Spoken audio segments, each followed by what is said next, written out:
तस्वीरें भी आप जरा देखेंगे तो अंदाजा लगेगा कि पूरा वो जो मैदान है वो किस तरीके से भरा हुआ था। 2.5 लाख लोग। एफआईआर में क्यों नहीं है नाम? करीब 2 बजे घटना के बाद बाबा मैनपुरी गया, क्यों नहीं रोका गया? भाई एक बड़े काफिले के साथ वो निकलता है, ऐसा कैसे हो सकता है कि किसी की भी नजर से बचकर वो वहां से मैनपुरी पहुंच गया? बाबा को हाथरस से मैनपुरी जाने में 3 घंटे का समय यहां पर लगा होगा।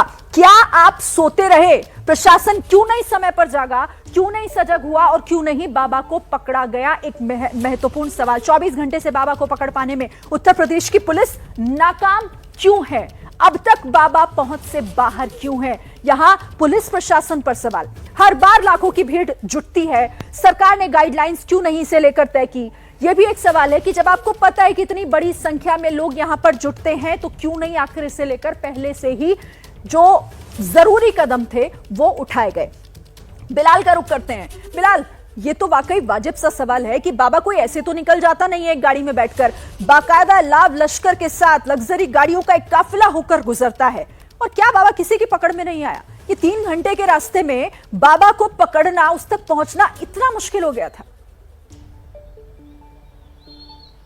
बिल्कुल शिरीन, देखिए ये बात हमें और राज्य के वरिष्ठ अधिकारियों को भी समझनी चाहिए कि जो लापरवाही और जो गैर जिम्मेदाराना रवैया है वो कदम कदम पर सामने आ रहा है। ना सिर्फ आयोजकों की तरफ से बल्कि पुलिस प्रशासन की भी तरफ से हर कदम पर एक लापरवाही जो है वो सामने अब उजागर हो रही है। प्रशासन की तरफ की अगर हम बात करें तो 80,000 लोगों के इकट्ठा होने की इजाजत थी, 3 गुने से ज्यादा भीड़ इकट्ठा हो जाती है, प्रशासन को पता नहीं चलता है। इसके बाद जो पुलिस पर्सनल यहां पर डिप्लॉय हुए थे उनकी संख्या जो है वो उतनी नहीं थी जितनी होनी चाहिए थी। इसके अलावा बाबा का नाम, जो आपने सवाल उठाया कि बाबा का नाम एफआईआर में क्यों नहीं है, कई लोग ये बात कह रहे हैं कि बाबा घटना के वक्त नहीं थे, शायद इस वजह से उनका नाम नहीं है। तो बाबा को अभी क्लीन चिट बिल्कुल नहीं दी जा सकती, क्योंकि एक बड़ा सवाल यह भी उठ रहा है कि अगर बाबा को पता था कि उनके काफिले की जो धूल है अगर उसको लोग प्रसाद के रूप में रखते हैं तो फिर उन्होंने पहले क्यों नहीं मना किया अपने श्रद्धालुओं को? क्योंकि बाबा को यह बात पता थी कि जिस जगह पे ये सत्संग हो रहा है वहां पर 2.5 से 3 लाख की भीड़ जो है वो इकट्ठा हुई है, और जब उनका काफिला यहां सत्संग सभा से जाएगा तो लोग, वही भीड़ जो उनका प्रवचन सुन रही थी, वही भीड़ का जन सैलाब जो है वो उनकी गाड़ी के पीछे भागेगा, दौड़ेगा, दौड़ लगाएगा। तो फिर ऐसे में बाबा ने उनको क्यों नहीं रोका? उनके अनुयायियों के ऊपर जाहिर तौर पर यह भी लापरवाही का आरोप जो है वो जरूर लगेगा। तो एक तो आयोजनकर्ता की लापरवाही सामने आ रही है कि कैसे इतना बड़ा भव्य आयोजन करा दिया गया बिना किसी इंतजाम के, लेकिन बाबा को भी अभी क्लीन चिट बिल्कुल नहीं दी जा सकती। उनकी भी जिम्मेदारी जो है क्या हो सकती है, यह जांच का विषय है। जी, कहकर पल्ला तो नहीं झाड़ा जा सकता कि जिस वक्त ये हादसा हुआ बाबा वहां मौजूद नहीं थे, क्योंकि बाबा तो छोड़कर चले गए। अब इतनी बड़ी संख्या में अपने वहां पर जो लोग जुटे थे उन्हें सुनने के लिए, उन तमाम लोगों को वहीं छोड़कर बाबा तो निकल गए और इतना बड़ा हादसा हो गया। आप सभी हमारे साथ बने रहिए। इस बड़ी खबर पर एबीपी न्यूज की नजर बनी हुई है। तो हाथरस हादसे की जांच को लेकर एक बड़ी खबर आपको बता देते हैं। सीएम योगी आदित्यनाथ ने इस मामले में न्यायिक जांच के आदेश दिए हैं। इलाहाबाद हाईकोर्ट के रिटायर्ड जज जांच करेंगे, उनकी निगरानी में यह जांच होगी। पुलिस और प्रशासन के अधिकारी भी इस टीम में होंगे। तो न्यायिक जांच के आदेश दिए गए हैं मुख्यमंत्री योगी आदित्यनाथ की तरफ से। इलाहाबाद हाईकोर्ट के रिटायर्ड जज इस जांच की निगरानी करेंगे, उन्हीं की निगरानी में यह जांच होगी।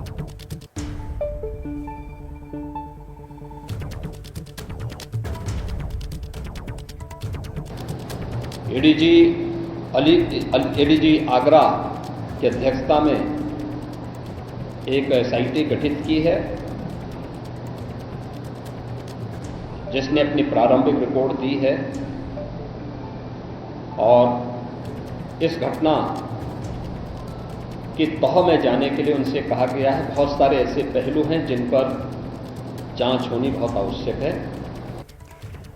तो इलाहाबाद हाईकोर्ट के जज की निगरानी में, रिटायर्ड जज की निगरानी में यह जांच होगी। इसकी जानकारी खुद योगी आदित्यनाथ ने दी है। अब जरा इस बड़ी वॉल पर आपको कुछ जरूरी बात बताते हैं। हाथरस की ये पूरी हॉरर स्टोरी आप समझिएगा। इस मामले से जुड़ी कुछ महत्वपूर्ण बातें देखिए। 2 लाख से ज्यादा भीड़ वहां पर मौजूद थी।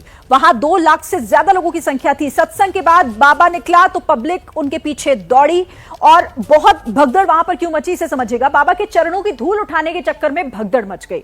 लोग उनके चरणों की धूल उठाना चाहते थे। बाबा की निजी आर्मी श्रद्धालुओं के बीच धक्का मुक्की हुई। जो सेवादार थे, जिसे निजी आर्मी तक कहा जाता है, लोग भागे तो दलदल, ऊंची नीची जमीन पर फिसलकर लोग गिरना शुरू हो गए। एक के ऊपर एक लोग गिरते चले गए। 2 लाख लोगों के कार्यक्रम की परमिशन नहीं ली गई थी क्योंकि महज 80,000 लोगों की ही वहां पर जुटने की जानकारी थी और इसी की परमिशन मिली थी। और अब इस पूरे मामले पर कई जगहों पर जांच टीम जो है वो भी पहुंच रही है। अच्छा, एक रिपोर्ट आपको दिखाते हैं। होर्डिंग भी है, आप देखिए ये जो बड़ा होर्डिंग है, इस तरीके के तमाम होर्डिंग्स हैं यहाँ पर रखे हुए हैं और यहाँ पर जो बाबा के कार्यक्रमों का आयोजन होता है उसके लिए यहाँ पर ये बांस बल्लियां भी रखी हुई हैं। ये वो बैकअप रूम है जिसे स्टोर रूम की तरीके से भी इस्तेमाल किया जाता है और जो मैन पावर है उसको यहाँ पर रुकाने के लिए भी इस्तेमाल होता है और यहाँ पर उनके कार्यक्रमों से संबंधित मीटिंगें भी होती हैं जो उनके कर्मचारी आपस में करते हैं। यहाँ पर 1-2 रूम नहीं है, आगे ये जो रूम है इसमें देखिए ताला लगा हुआ है और इसमें हम दिखाते हैं कि इसी तरीके की सामग्रियां रखी हुई हैं। कहीं पर चारे की भी व्यवस्था है, कहीं पर सीमेंट रखी हुई है, बालू रखी हुई है और तमाम गद्दे रखे हुए हैं। यहाँ पर आप देखिए तमाम और गद्दे और इस तरीके के सामान हैं। यहाँ पर पेंटिंग का भी सामान हमको दिखाई दे रहा है, तमाम पेंटिंग का सामान है और जो होर्डिंग्स हमने आपको पीछे दिखाई वैसी उससे और बड़ी होर्डिंग्स हैं। एक देखिए ये एक होर्डिंग है और एक ये होर्डिंग है। ये देखिए ये सबसे बड़े आकार की होर्डिंग है, यानी ये वो बैकअप रूम है जिसमें बाबा के बड़े कार्यक्रमों का जो सामान है वो रखा जाता है। यहाँ पर सिर्फ एक ऐसी बड़ी होर्डिंग नहीं है, ये देखिए ऐसी तमाम होर्डिंग हम देख रहे हैं। 2, 2, 4, 2, 6, 2, 8, 2, 10 से ज्यादा इतनी बड़ी होर्डिंग्स हैं और इस तरीके से यहाँ पर ये जो लेकिन स्थल है ये हम आपको बता दें कि ये जो बाबा के कार्यक्रमों का बैकअप रूम है ये दरअसल वही आइडियल महाविद्यालय है जिसकी टूटी फूटी बिल्डिंग हमने आपको बाहर से दिखाई थी और ये शंका जाहिर की थी कि बाबा का इस पर कब्जा है। हालांकि जो बाबा का आश्रम है वो इसके ठीक सामने है और ये जो बिल्डिंग है ये बाबा के आश्रम की बिल्डिंग से काफी पहले बनी हुई है। तो बाबा के आश्रम मैनपुरी और उसके सामने जो बिल्डिंग है उसे किस तरीके से बाबा इस्तेमाल कर रहा है, वहां से हमारे संवाददाता रविकांत की आपने रिपोर्ट देखी। तो हाथरस हादसे पर यह बड़ी कवरेज, सीधे ग्राउंड रिपोर्ट आप देख रहे हैं हमारे संवाददाताओं के जरिए जो अलग अलग जगहों पर आप इस वक्त देख भी पा रहे हैं। हर एक जानकारी जुटाकर आप तक पहुंचा रहे हैं। लेकिन इसी बीच एक जानकारी मिल रही है, हाथरस में अब राजनीतिक दौरों की भी शुरुआत हो गई है। कांग्रेस का डेलीगेशन हाथरस पहुंचा है। अजय राय के साथ कांग्रेस के नेता पहुंचे हैं। पीड़ित परिवारों से मिले हैं अजय राय। तो अब इस मामले में जैसा सियासत शुरू हो भी गई है, आरोप भी प्रत्यारोप भी आप देख रहे हैं और ऐसे में हाथरस में कांग्रेस का एक डेलीगेशन पहुंचा है पीड़ितों से मुलाकात करने के लिए। क्या कहना चाहिए? निश्चित तौर से बहुत ही दुखद है और ये सरकार पूरी तरीके से असंवेदनशील है। जिन्होंने आयोजनकर्ताओं को इन्होंने परमिशन दिया और उसमें कितने लोग आए, मैं समझता हूँ कि पूरी तरीके से सरकार दोषी है, विफल है और जो प्रशासनिक अधिकारी जिन्होंने ये परमिशन दिया उनके खिलाफ कठोर से कठोर कार्रवाई होनी चाहिए। जो आयोजन करता है उनके खिलाफ कठोरतम कार्रवाई होनी चाहिए। योगी आदित्यनाथ ने पहले ही दिन हादसे कह दिया था कि 2 लाख रुपए राज्य सरकार, 2 लाख रुपए केंद्र सरकार देगी, वहीं घायलों को उचित मुआवजे के साथ 50,000 रुपये के इलाज भी मुहैया कराया जाएगा।